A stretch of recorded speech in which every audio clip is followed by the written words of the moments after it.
So you want to build a website, but you don't know the difference between a domain name and an IP address? You're not sure if you should just use a web design template off the web, or if you should maybe hire a professional web designer? Or do you need a web developer? Is there even a difference? Let us see if we can get some clarity on the basics. Let's start with the difference between a domain name and an IP address. Think of the internet as a virtual world populated by numerous websites. Each website will have an address, much like we have an address for the place that we live. The IP address acts very much like a postal code. Suppose you did a Google search for the postal code N6E2P6. You would get the full address and name for the Food Basics on Ernest Avenue. But we don't refer to the Food Basics on Ernest Avenue as N6E2P6. Who would remember that? Similarly, if we search the IP address 216.92.196.9, we would get www.cbwlondon.org. In other words, the domain name is the common name for the IP address of a website. Now, domain names are not free.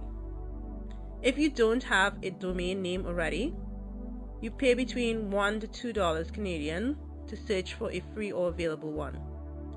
Then you have an annual registration fee of approximately 20 Canadian per year to keep it. And if you don't, somebody else may buy it, and then you have to pay them a lot of money to get it back. However, domain names and IP addresses are not automatically linked. The IP address must have a physical home. That physical home is the server. So when you Google www.cbwlondon.org, you are directed to the IP address 216.92.196.9, which exists on a server on Pear Networks located in Pennsylvania, Pittsburgh. Companies like Pear Networks rent space on their servers. This is known as web hosting, and this, as you might have already guessed, has a cost associated with it. Pear Networks charges between $6 per month to $30 per month based on the package you choose. The higher level gives you more space and better speeds. It's kind of like the difference between renting a small one-bedroom apartment with stair-only access and a penthouse suite with a dedicated elevator service. A quick recap on costs so far. When you have a website, you need a domain name, which costs about 20 Canadian per year, and you also need to host your website's IP address, which costs between $6 to $30 per month. Now on to the website itself. A website is dependent on three things: assets, design, and technology. The assets are the more tangible aspects of the website: the logo, the images you want, the fonts used, etc. The design looks at how the assets are arranged on the individual web pages and how each page links to the next one. A web designer is the one who arranges the assets. A web designer will direct the look and the feel of the website. The average cost of a web designer ranges between 40 to 70 Canadian per hour. You may also need to include an additional cost of approximately 150 Canadian for stock images and graphics. The technology is the coding required to execute the design. So if you want your website to adjust how it looks based on what you're viewing it on, a smartphone, a tablet, or a PC Mac, that part is the technology of the website. E-commerce, email blast, social media embedding, all those are part of the technology. The web developer deals with this aspect of the website.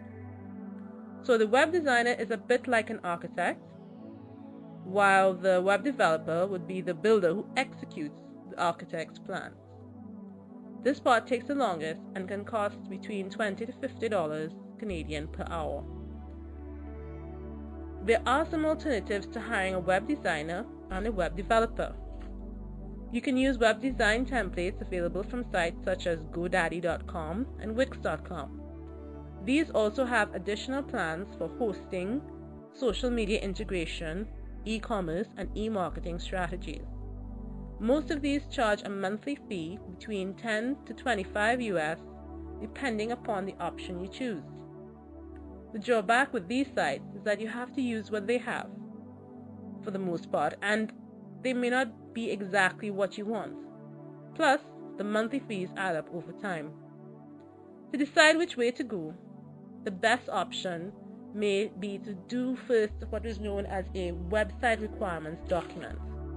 This outlines exactly what you want, how you want it, when you want it, and will give you a clearer picture of how your website will eventually look. In the end, you need to consider the time, quality, cost balance. How much time do you want to expend on this project? If you want a good website fast, you may need to pay a lot of money at the outset. If you only want to spend a little bit of money and you have lots of time to spare, you can eventually develop a decent website on a learning curve. If you have a little bit of money and only a little bit of time, well, you won't get a very good quality website. So, now that you have more information, what's it going to be?